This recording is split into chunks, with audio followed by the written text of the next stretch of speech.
یزید کو حکمران بنایا گیا اور اس کی خلافت کی بیعت کی۔ اب کیا ہوا؟ جب یزید کی بیعت کے لیے سارے شہروں کے گورنروں کو مراسلہ آیا تو مدینے کے گورنر کو بھی آیا۔ اس نے شہر کے جو سربراہ بردہ لوگ ان کو یزید کی خلافت کے لیے بلایا۔ ان میں حضرت حسین بھی تھی، حضرت صدیق اکبر کے بیٹے حضرت عبد الرحمن بھی تھے، اور حضرت عمر کے بیٹے حضرت عبداللہ ابن عمر بھی تھے، اور بعض روایات کے مطابق ان میں حضرت زبیر کے بیٹے حضرت عبداللہ ابن زبیر بھی تھے، لیکن صحیح روایت یہ ہے کہ وہ پہلے ہی مدینے سے رخصت ہو چکے۔ ان سے کہا گیا کہ یزید کی بیعت کرو۔ حضرت حسین نے اجازت چاہی، گورنر کو کہا کہ دیکھو ابھی ابھی ہمیں امیر معاویہ کی وفات کی خبر ہوئی، یزید کے حکمران بننے کی اطلاع ہوئی ہے، ابھی ہم کو غور و فکر کی اجازت دو، ہم سوچ سمجھ کے بتلائیں۔ اس نے کہا نہیں، میں مہلت نہیں دے سکتا۔ حضرت حسین نے کہا مجھے صبح تک مہلت چاہیے۔ اس نے صبح تک مہلت دی۔ حضرت حسین رضی اللہ تعالی عنہ نے رات کی تاریکی سے فائدہ اٹھا کر مدینے سے کوچ کر آپ مکہ مکرمہ۔ اس زمانے میں اونٹوں پہ لوگ سفر کرتے۔ حضرت حسین کے مکہ مکرمہ میں پہنچنے کی خبر کوفہ کے لوگوں کو ملی۔ حضرت معاویہ کی وفات کے بعد یزید کے دور حکومت کا جب آغاز ہوا، حضرت حسین جھک کر مدینہ طیبہ سے نکل کر مکہ مکرمہ کی طرف آئے۔ کوفہ کے لوگوں کو علم ہوا، وہی کوفہ کے لوگ جو حضرت علی کے پارٹی کے لوگ تھے، انہوں نے جناب حسین کی خدمت میں خط لکھے، حسین تم نے بہت اچھا کیا یزید کی بیعت نہیں کی، آؤ ہم تیرے باپ کی پارٹی کے لوگ تجھ کو بلاتے ہیں کہ آؤ ہمارے پاس آ جاؤ، ہم تجھ کو اپنا حکمران مان لیں۔ خط پہ خط آنے لگے، ہر روز خط۔ ایک دن اتنے خط آئے کہ شیعہ مورخ مفید نے لکھا ہے کہ حضرت حسین کی بوری بھر کے اتنے خط آئے ہر روز کہ آ جائیے ہمارے پاس آ جائیے، ہم آپ کو اپنا حکمران ماننے کے لیے تیار۔ آخر کار 18,000 کے قریب خط آئے حضرت حسین۔ حضرت حسین نے سوچا کہ یہ لوگ اتنا مجبور کر رہے ہیں، چلنا چاہیے۔ ساتھیوں نے مشورہ دیا کہ خود نہ چلیے، پہلے کسی کو اپنا نمائندہ بنا کے بھیجیے کہ حالات تو دیکھیں حالات کیا۔ حضرت حسین نے اپنے تایا کے بیٹے حضرت عقیل جو حضرت علی کے بڑے بھائی تھے 10 سال بڑے، ان کے صاحبزادے مسلم ابن عقیل کو کوفہ میں دے کہ جاؤ جا کے حالات کا پتہ کرو، حالات کیا۔ بات لمبی ہو جائے گی۔ مسلم ابن عقیل بھی نوجوان آدمی تھا، کوفہ کے لوگوں کے جذبات دیکھے، ان کے بہلاوے میں آ گئے۔ حسین کو خط لکھا، حسین انتظار نہ کرو، فصل پک کے تیار ہو چکی ہے، کاٹنے والے کا انتظار، جلدی سے آ جاؤ۔ اب ذرا جو بات بتلانا چاہتا ہوں وہ سن لو۔ جب حضرت حسین نے کوچ کا اعلان کیا مکہ مکرمہ سے، اس دن ذی الحجہ کی 8ویں تاریخ، ذی الحجہ کی کتنی تاریخ تھی؟ 8ویں تاریخ۔ اور کوئی حاجی یہاں موجود ہوگا، اس کو پتا ہے 8ویں ذی الحجہ کو کیا ہوتا ہے؟ 8ویں ذی الحجہ کو یہ ہوتا ہے کہ مکے میں جو حاجی گئے ہوتے ہیں وہ حج کا احرام باندھتے ہیں اور مینا کی طرف احرام باندھ کے نکلتے ہیں۔ حج کے دن کا پہلا دن کون سا ہوتا ہے؟ 8 ذی الحجہ۔ 8 ذی الحجہ کو جب لوگ احرام باندھ کے مینا کی طرف جا رہے تھے، حضرت حسین نے اپنے قافلے کو لیا اور کوفہ کی طرف روکی۔ لوگوں نے پوچھا حسین لوگ حج کے لیے جا رہے ہیں، تم کہاں جا رہے ہو؟ فرمایا مجھ کو میرے باپ کے شیعہ نے بلایا ہے، میں کوفہ میں جا رہا ہوں۔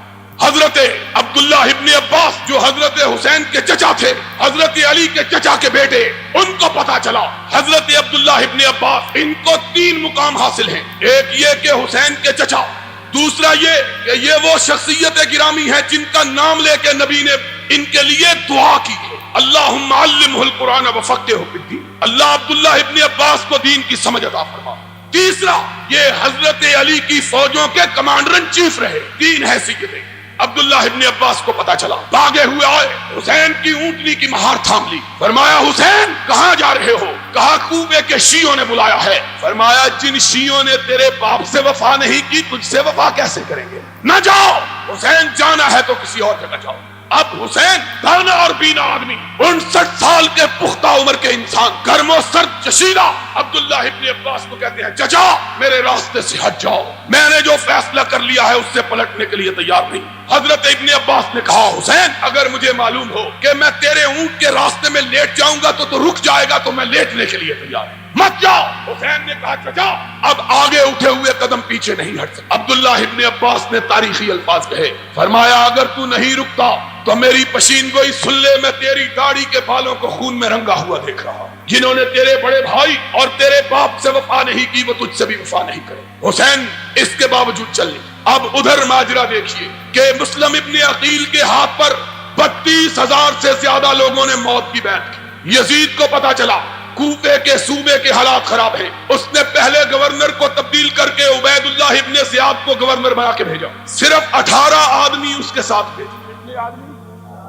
عبداللہ ابن عبید اللہ ابن زیاد این اس زمانے میں جبکہ کوفہ کی ہر گلی، ہر بازار اور ہر گھر میں حسین کے نعرے لگ رہے تھے، ان دنوں میں صرف 18 سپاہیوں کے ساتھ عبید اللہ ابن زیاد نے کوفے میں قدم رکھا. اس زمانے میں عربوں کا دستور یہ تھا کہ پرانے پنجابیوں کی طرح سفر کرتے ہوئے اپنے چہرے پہ ٹھاٹھا باندھ کے رکھتے، جس طرح ہمارے دیہاتوں میں دیہاتی لوگ سفر کرتے ہوئے اپنی پگڑی کا پلو اپنے منہ پہ باندھ لیتے ہیں. اسی طرح عربوں کا دستور تھا کہ چہرے پہ گرد و غبار نہ پڑے. عبید اللہ ابن زیاد اپنے چہرے پہ ٹھاٹھا باندھے کوفے کے بازاروں میں داخل ہوا. لوگوں کو حسین کا انتظار تھا. انہوں نے سمجھا حسین آ گیا ہے. سارا کوفہ نکل کے باہر آ گیا. جہاں سے گزرتے لوگ کہتے السلام علیکم یا ابن رسول اللہ، رسول کے بیٹے تجھ کو سلام دو. انہوں نے سمجھا حسین آیا.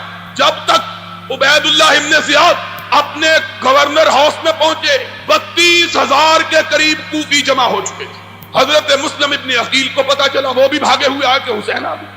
ان کو تو پتا نہیں کون آیا. گورنر ہاؤس کے پاس جا کر مسلم ابن عقیل پاس، ان کے ساتھی پاس عبید اللہ ابن زیاد نے اپنے چہرے سے اپنے کپڑے کا پلو ہٹایا. لوگوں نے دیکھا کہ حسین کی جگہ عبید اللہ ابن زیاد آ گیا ہے. اب عبید اللہ ابن زیاد نے گھور کے دیکھا 32,000 شیعہ، صرف 18 سپاہی تھا، اور پلٹ کے کہنے لگا کہ جان عزیز ہو ابھی پلٹ جائے، وگرنہ کبریائی کی قسم میں تمہاری بیویوں کو بیوہ اور تمہارے بچوں کو یتیم کر دوں گا، پلٹ جاؤ. اب ذرا سوچنے کی بات ہے، 18 سپاہی، اور وہ زمانہ نہیں تھا کہ پولیس والوں کے پاس جیپیں، بندوقیں اور سٹین گنیں اور آنسو گیس کے آلات اور لوگ بیچارے نہتے، بلکہ وہ زمانہ وہ تھا کہ پولیس والوں کے پاس بھی تلواریں اور عام لوگوں کے پاس بھی، دونوں کے پاس تلواریں. لیکن کوفے والوں کا حال پنجاب کی اس بستی کا سا تھا جس بستی میں ایک چور ایک ڈانگ لے کے آ گیا، پوری بستی والوں کو آگے لگا لیا. آگے آگے بستی والے پورے بھاگ رہے، پیچھے اکیلا چور بھاگ رہا. صبح کو لوگوں نے پوچھا اور تمہاری مت ماری گئی ہے، تمہیں کیا ہو گیا؟ کہنے لگے کیا کریں، ہم سارا گاؤں اکیلے اور چور اور لاٹھی 2 جنے تھے. یہ کوفے کے لوگوں کا حال. 18 سپاہی، 32,000 جوان. 18 کو دیکھ کے لوگوں نے کھسکنا شروع کیا. حضرت مسلم ابن عقیل نے پیچھے مڑ کے دیکھا کہ 32,000 میں صرف 3200 باقی رہ گئے. کہا پکڑ لو اس گورنر کو، اس کی بوٹیاں اڑا دو، پکڑ لو. عبید اللہ ابن زیاد نے کہا کسی کی ماں نے بچہ جنا ہو تو آگے بڑھ کے تو دکھائے.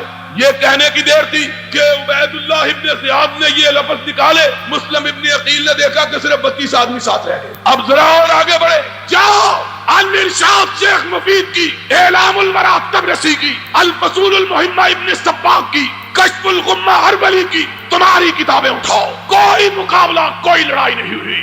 تھوڑی دیر گزری، مسلم ابن عقیل نے دیکھا کہ تنہا تنہا کوفہ کے بازاروں میں کھڑا ہے، کوئی ساتھ باقی نہیں بچا.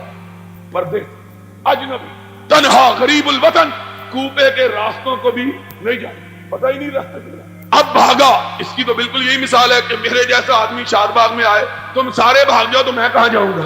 مجھے تو راستہ بھی نہیں آتا شاد باغ، کہاں جاؤں؟ مسلم ابن عقیل کے جائے تو جائے کہاں؟ ادھر بھاگے ادھر بھاگے، آخر ایک گلی میں گھسے. دروازے پہ دستک دی. اس شیعہ نے جس نے موت کی بیعت کی ہوئی تھی، حسین کے بھیا کے چہرے کو دیکھا، اپنے کیواڑ بند کر.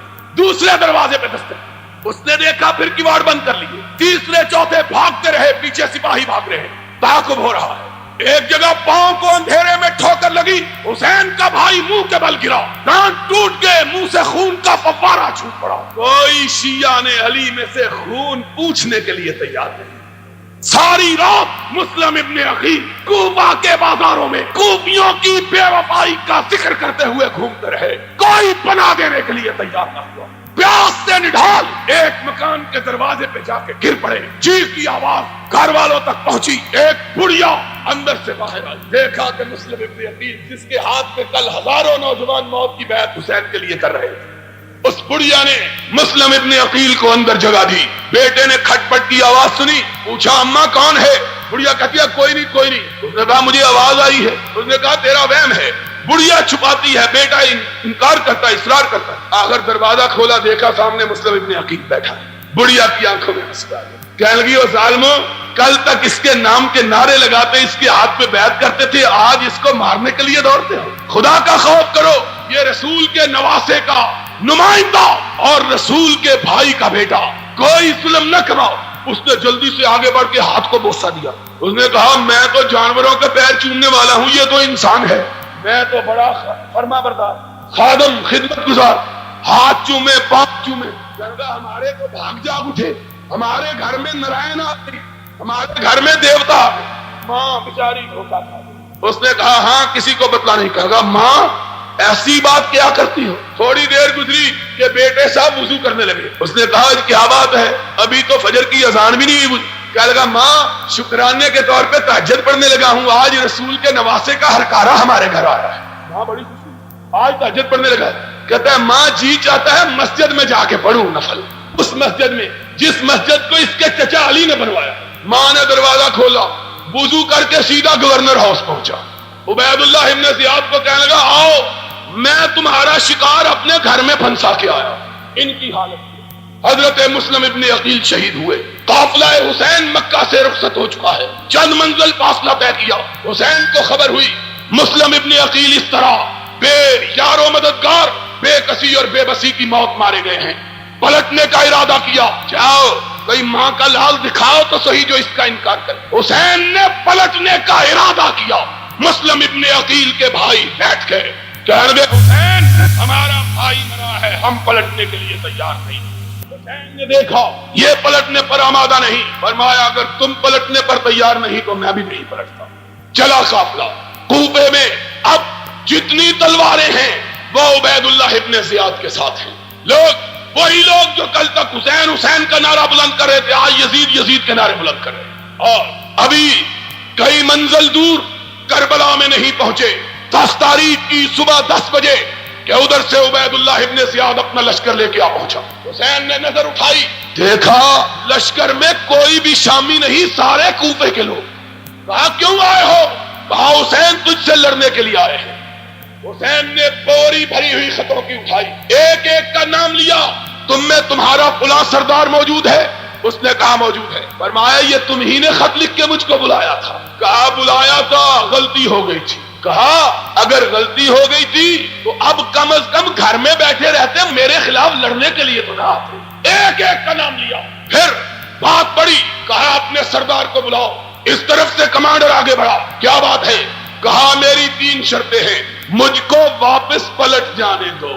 مجھ کو واپس، سنا بات. کہا مجھ کو واپس، میں مکے واپس چلا جاتا ہوں، مجھ کو چھوڑ.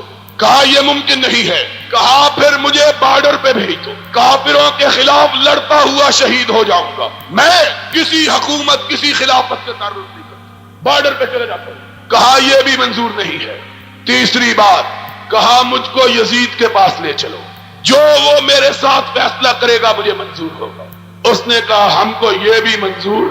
3 مطالبے کوفیوں نے تینوں مسترد کر دیے. اور اسی لیے ہم حسین کی شہادت کو شہادت سمجھتے ہیں. کیوں؟ اس لیے کہ حسین لڑنے کے لیے تیار